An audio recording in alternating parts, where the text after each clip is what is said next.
factores de la producción que permanecen fijos y hay otros que son variables. Es decir, ¿qué pasa con la producción?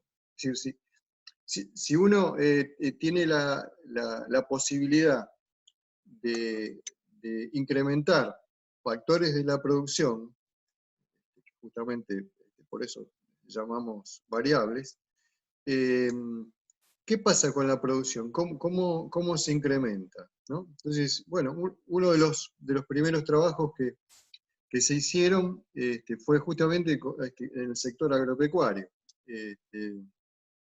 Entonces, ¿qué eran? Consistían en ensayos de rendimiento,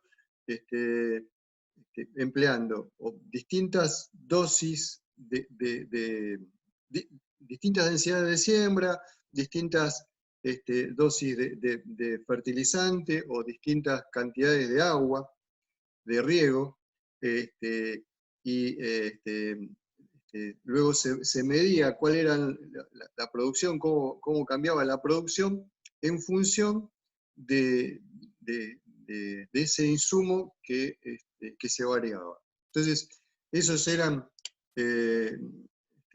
justamente ensayos productivos, pero la finalidad era hacer un análisis económico de lo que sucedía. Entonces, digamos, para poder hacer ese análisis económico, dijeron, bueno, vamos a dejar todos los factores fijos, menos uno, y ese uno lo hacemos variable. Y estudiamos a ver cómo varía la producción. Entonces, se halló que al principio, al incrementar las dosis de fertilizante o las dosis de insumo agregado, manteniendo la tierra constante y todos los demás factores de la producción constante, se halló que la producción se incrementaba al principio más que proporcionalmente, luego se incrementaba menos que proporcionalmente, hasta llegar a un punto que era el máximo, y ahí empezaba a bajar por una saturación del insumo variable. Entonces, la conclusión más importante que se halló es que la ley de rendimientos decrecientes halló que la función de producción de un producto determinado no es constante, ¿no? A ver si les puedo... bueno, ahora estoy compartiendo el Excel.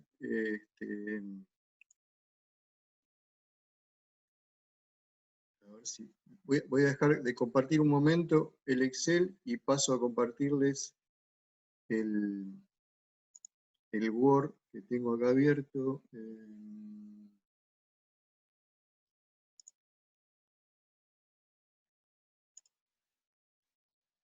Acá. Bueno, esto que les quería mostrar. Que la función de producción es representar. ¿Lo ven, no, el Word?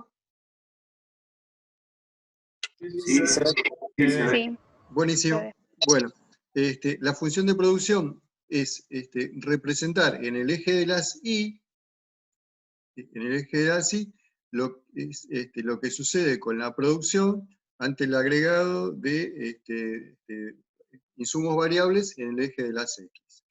Entonces, si la producción se incrementara de manera constante, es decir, con la misma proporción, la función de producción sería una recta, esta que se ve acá. Bueno, y descubrieron que no es una recta. ¿Sí? ¿Por qué? Porque hay una incidencia de los factores dejados como fijos que limitan que esa producción pueda ante la duplicación de la cantidad de insumos, la producción se debería duplicar. Al triplicar la cantidad de insumos, la producción se debería triplicar. Y así sucesivamente. Bueno, eso no sucede, justamente por la incidencia de los factores fijos.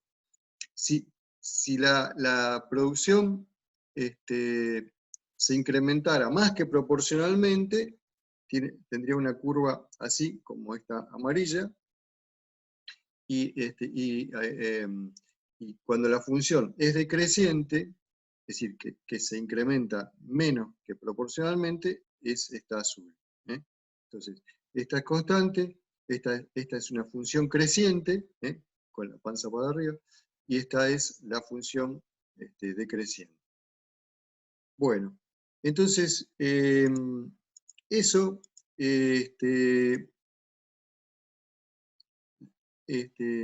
vamos a mostrar la curva que está acá. Entonces, se halló y se generalizó esta ley que para todos los sectores, no solamente para el sector agropecuario, sino que se vio que también es válida para los sectores comerciales, industriales, etc. Es decir, si yo digo, bueno, pongo tantos empleados en una fábrica, para incrementar la producción, bueno, puedo aumentar la cantidad de empleados y la producción va a aumentar. Pero si sigo aumentando la cantidad de empleados, van a faltar máquinas, y por más que aumenten los empleados, no me va a servir, no va a ser útil. Y si sigo aumentando la cantidad de empleados, van a estorbar entre ellos, por el hecho de no hacer nada también, entonces la producción va a disminuir. Entonces, acá, en este gráfico, está representada la ley de rendimientos decrecientes en la curva esta negra que se ve acá. En el eje de las Y está la producción, y en el eje de las X está la cantidad de insumos que se agrega cada vez. Hay insumos variables. Un insumo variable, todos los demás fijos. Entonces, la ley de rendimientos decrecientes dice que al principio la producción se incrementa de forma más que proporcional, la curva así hacia arriba, hasta llegar a un punto en el cual la curva pasa a tener una inflexión hacia abajo, es decir, pasa a ser decreciente. Entonces, ahí sigue creciendo la función de producción, pero a una razón menos que proporcional, es rendimientos decrecientes, hasta llegar a un punto que es máximo, luego del cual, acá abajo, la función de producción cae. Entonces, esta función de producción física se analiza desde el punto de vista económico. Entonces, la primera conclusión que se saca, y que resultaría obvia, es que desde este punto de máxima producción física total hacia la derecha no conviene producir, porque si yo puedo producir, por ejemplo, acá utilizo 10 unidades de insumo, la misma cantidad de producto que logro con 10 unidades de insumo, la puedo lograr con 6 unidades y media, acá, fíjense, estoy al mismo nivel, estoy produciendo 19 cantidades de producto, entonces, obviamente que va a ser más barato dedicarle 6 y media unidades y no 10. Entonces, de este máximo hacia la derecha no conviene producir. Que eso es lo que se denomina la zona 3 de la función de producción, de la ley de rendimientos decrecientes. Ahora bien, todo este otro sector también se dividió, y ven acá que hay una zona 1 y una zona 2, y vamos a explicar de dónde surge entonces esta zona 1 y la zona 2. Entonces, Entonces, dejo de compartir el Word, me vuelvo al Excel.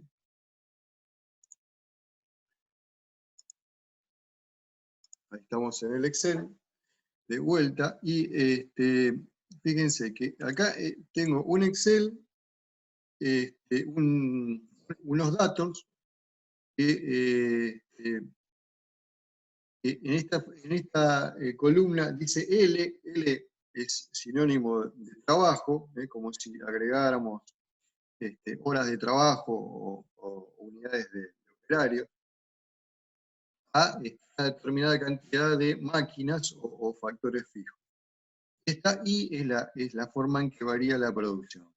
Entonces, está representado acá en rojo. Ahora, bien, hay otras dos curvas que van a ver acá, que es, una es el producto medio y otra es el producto marginal. Entonces, vamos a ver qué es una y qué es otra.